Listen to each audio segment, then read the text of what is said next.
Good morning student. मैं आकाश sir एक बार फिर आप लोगों के लिए नए चैप्टर के बेहतरीन इंपॉर्टेंट न्यूमेरिकल लेकर आया हूं। आज का चैप्टर नंबर 7, वैद्युत धारा का तापीय प्रभाव।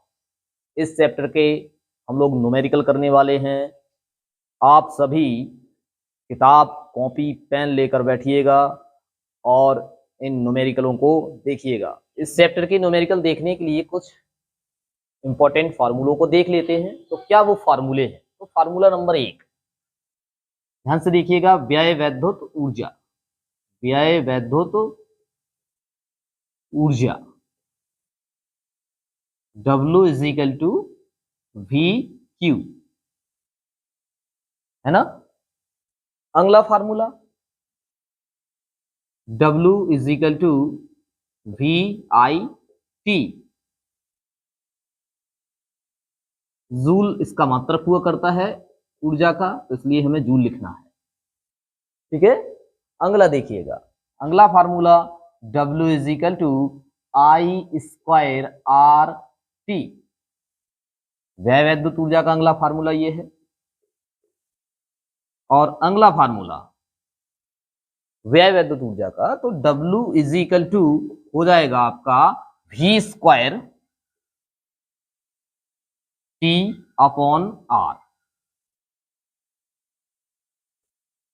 V²T/R। इस तरह से व्यय वैद्युत ऊर्जा के आपको सूत्र देखने हैं। अब थोड़ा ध्यान दें, V²T/R। अब यही व्यय वैद्युत ऊर्जा को यदि आप ऊष्मा में चेंज करना चाहते हैं तो ऊष्मा में भी चेंज हो जाएंगे। ये बस करना क्या है, आपको पता होना चाहिए कि एक जूल में कितने कैलोरी ऊष्मा होती है। तो आपको मैं बता रहा हूं, चूंकि एक जूल बराबर होता है 1/4.2 कैलोरी। ठीक है ना। तो फिर आप इन्हीं सूत्रों को इसमें बदल सकते हो कैलोरी में, यानी कि ऊष्मा में। देखिएगा, कुछ नहीं करना है, यहां W लिखा हुआ है, यहां H लिख दो। यहां पर देखिएगा VIT/4.2, तो ये देखिएगा कैलोरी में बदल गया। अगर आपसे कहा जाए कि कैलोरी में प्राप्त करिए व्यय वैद्युत ऊर्जा या ऊष्मा, तो आप ऐसे कर सकते हैं।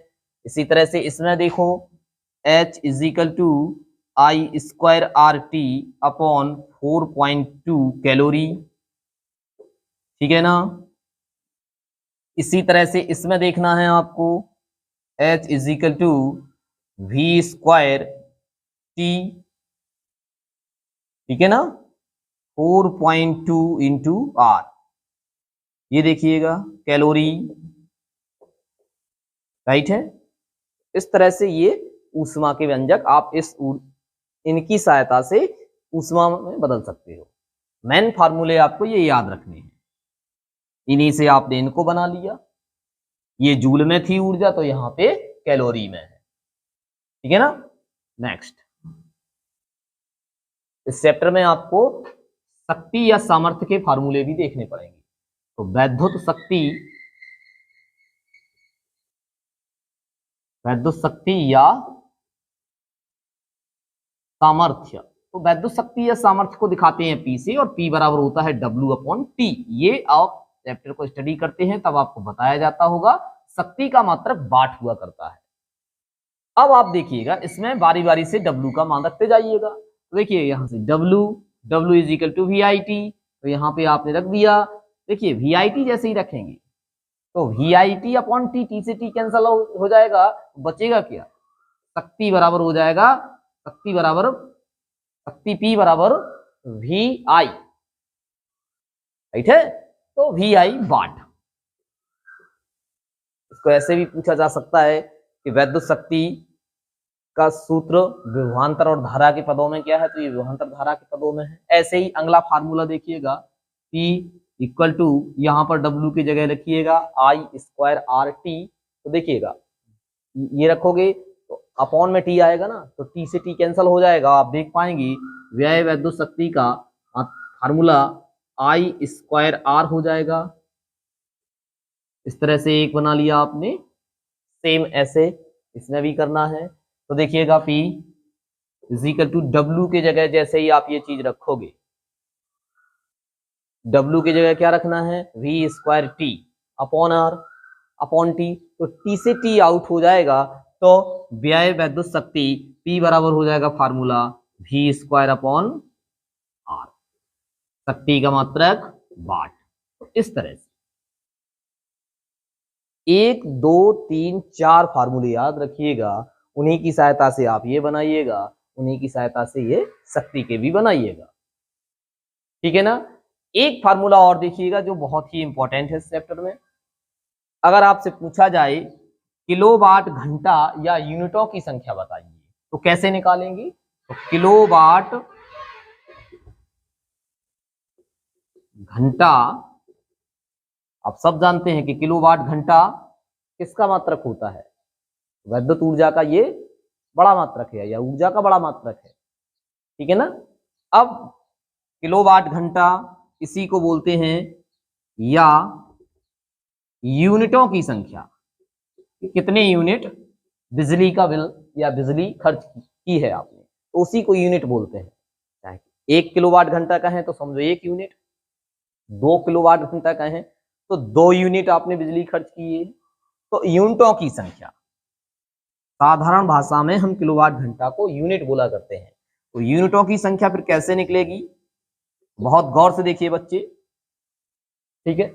यूनिटों की संख्या बराबर आपको निकालना है तो आप ऐसे लिखिएगा, वाट गुणित घंटे बटे 1000, ऐसे, ठीक है। अब इसी को थोड़ा और देख सकते हैं आप, इसी को थोड़ा आप देख सकते हैं, आपको पता है कि वाट किसकी इकाई होती है, तो वाट इकाई होती है किसकी, शक्ति की। और शक्ति का फार्मूला क्या है, P बराबर VI, P बराबर VI। तो आप जानते हैं क्योंकि P बराबर होता है VI, ठीक है ना।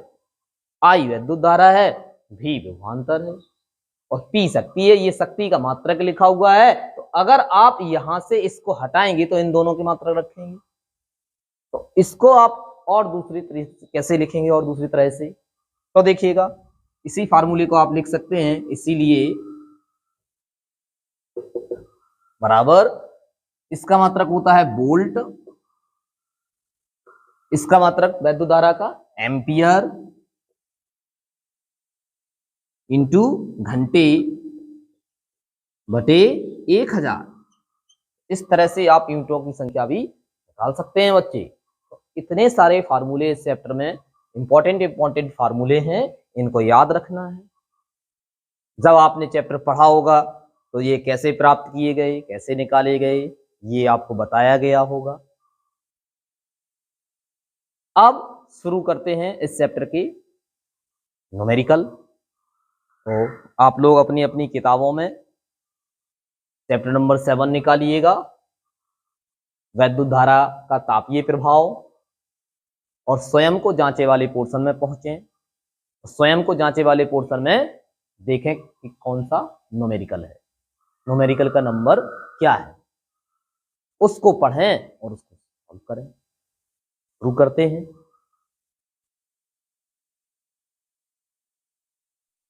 तो देखिएगा, स्वयं को जांचे वाले पोर्शन में आप लोग पहुंच गए होंगे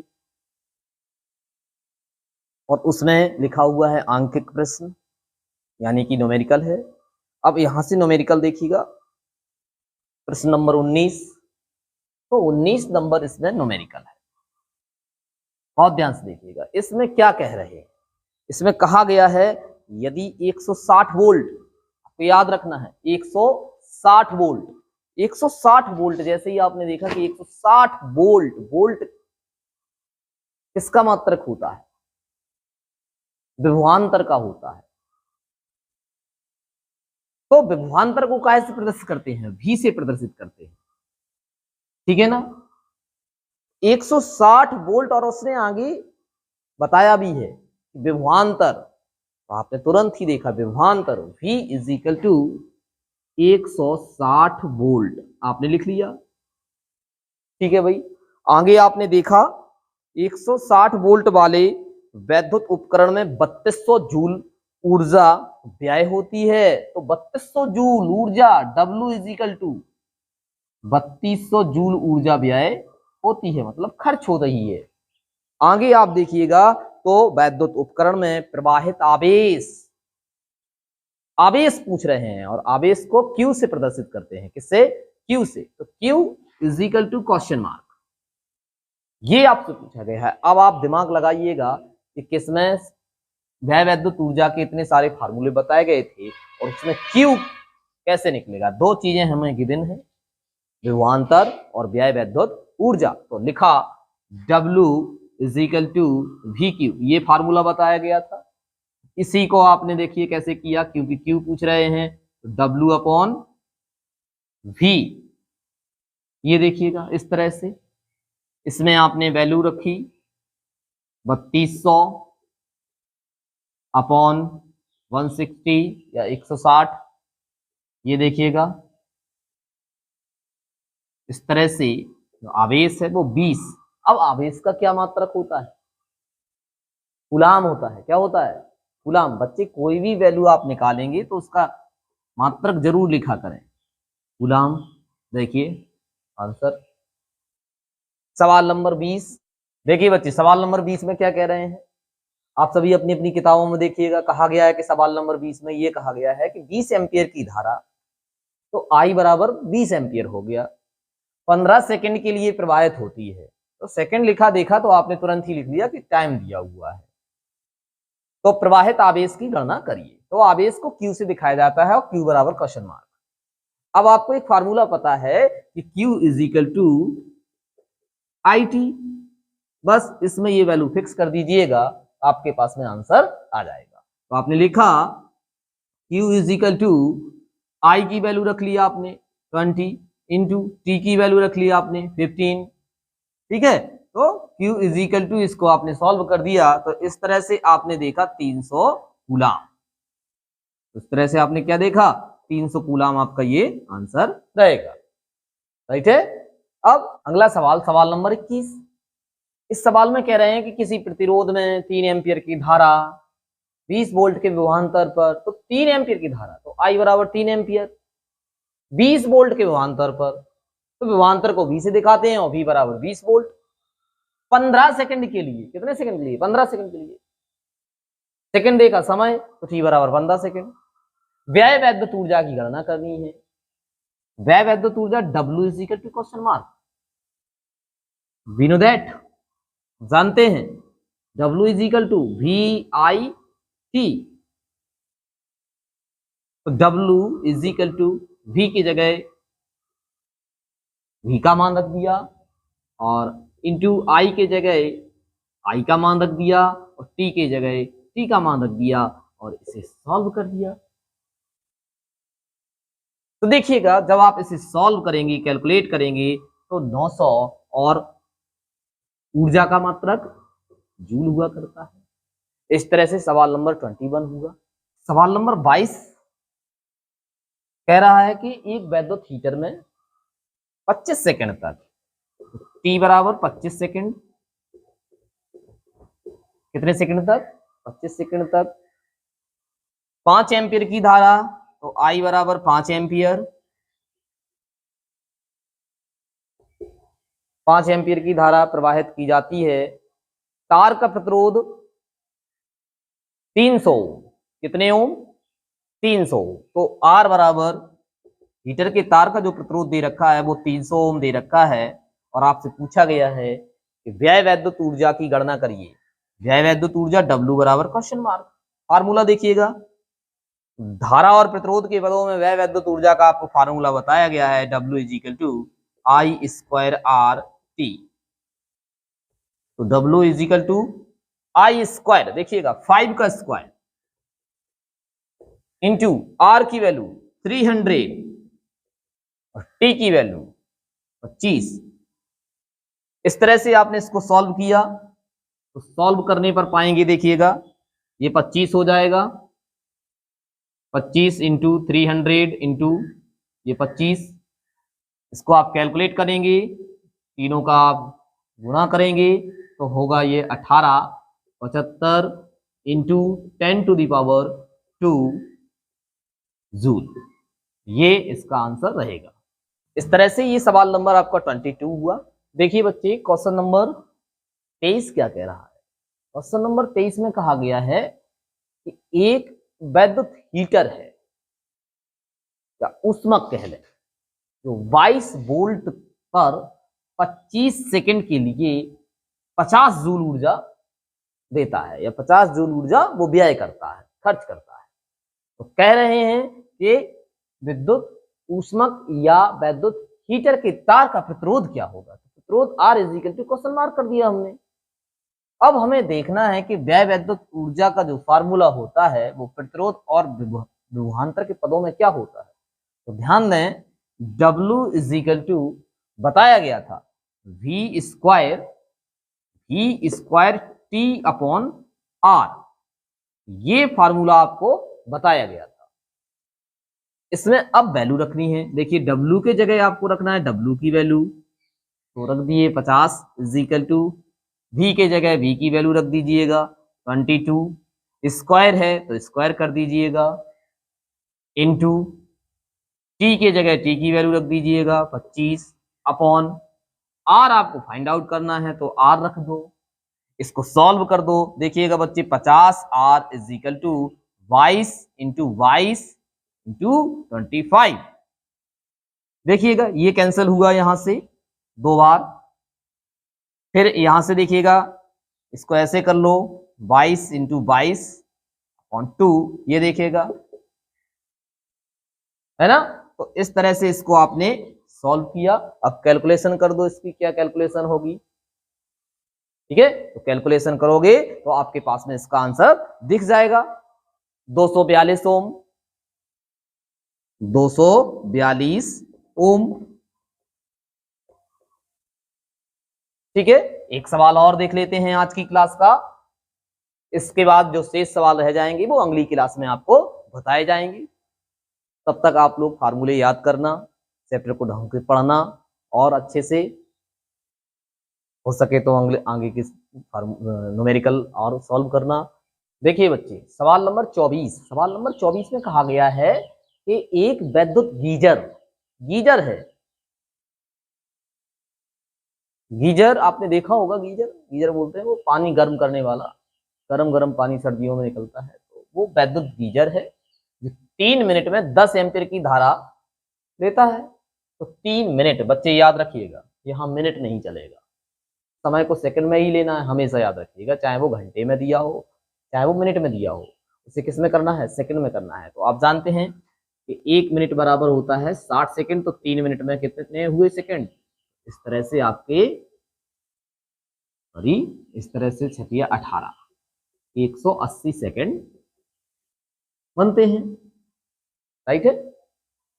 10 एम्पीयर की धारा ले रहा है, 10 एम्पीयर की धारा लेने के बाद में कह रहा है कि 510 किलो जूल ऊष्मा उत्पन्न करता है। तो 510 किलो जूल नहीं चलेगा, यहाँ जूल चलेगा। देखो बच्चे, किलो में होता है 1000, तो आपने इसमें 1000 का गुणा कर दिया।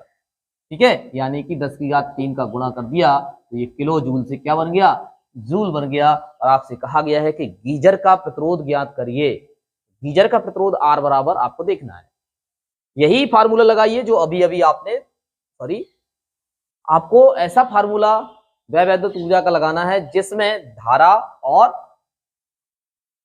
प्रतिरोध हो। क्या हो, धारा और प्रतिरोध। तो W = I²RT, ये देखिएगा, वैद्युत ऊर्जा का ये एक ऐसा फार्मूला है जिसमें धारा और प्रतिरोध है, और आपके पास में धारा भी है और यहाँ पे वैद्युत ऊर्जा है, और आपसे प्रतिरोध पूछ रहे, तो निकलेगा आसानी से। ठीक है, इसमें मान रख लो भाई, W की जगह आपने W का वैल्यू फिक्स किया 510 × 10⁻³ = I की जगह आपने देखिएगा 10 का स्क्वायर कर दिया। यहाँ R आपसे पूछ रहे हैं, यहाँ टाइम है 180 सेकंड। ठीक, इसको आप कैलकुलेट करिए बच्चे, बहुत गौर से देखिएगा। 510 × 10⁻³ = ये हो गया 100, और ये रहा r और ये रहा 180। ये देखिएगा ये खत्म हो गया, यहां से कैंसिल कर दिया मैंने। तो अब आपको क्या करना है, r की वैल्यू निकालनी है। तो 510 अपॉन, तो 510 बटे 18। तो 510 बटे 18 को जब आप कैलकुलेट करोगे तो आपके पास में आंसर आएगा 28.33 ओम। देखिए बच्चे, इसकी जब आप कैलकुलेशन करेंगे 510 बटे 18, 510 में 18 का भाग लगाएंगे तो आपके पास में आंसर आएगा 28.33। तो इस तरह से ये सवाल भी ऐसे सॉल्व होगा। बच्चे सवालों को बार बार देखिएगा, अगर कोई कैलकुलेशन नहीं समझ में आ रही है थोड़ा पीछे जाइए, वीडियो को रोकिए, फिर देखिएगा, 2-3 बार करिएगा तब आपके पास में आएगा। देखिए बच्चे, मेहनत करनी पड़ेगी। तो इसी सवाल, अब शेष सवाल जो होंगे वो मेरी अगली क्लास में होगी। आपको एक बार फिर से बता दें, मेरे यूट्यूब चैनल का नाम आकाश सर बंगरा। आप यूट्यूब पर जाइएगा, आकाश सर बंगरा लिखिएगा और मेरा आपको चैनल दिखेगा, वहां से आप ये सारी न्यूमेरिकल पढ़ सकते हैं। आप ये याद रखें, जो भी चैप्टर आप पढ़ें, जिस भी चैप्टर के आप न्यूमेरिकल पढ़ें, उस चैप्टर को ढंग से पढ़ लें और फार्मूले याद कर लें, और उस चैप्टर की पहली क्लास जरूर पढ़ा करें। न्यूमेरिकल की जितनी भी क्लासें हुई हैं वो आप शुरू से देखिएगा, तो आपको सारी न्यूमेरिकल समझ में आएंगी। तो इसी के साथ गुड बाय, धन्यवाद।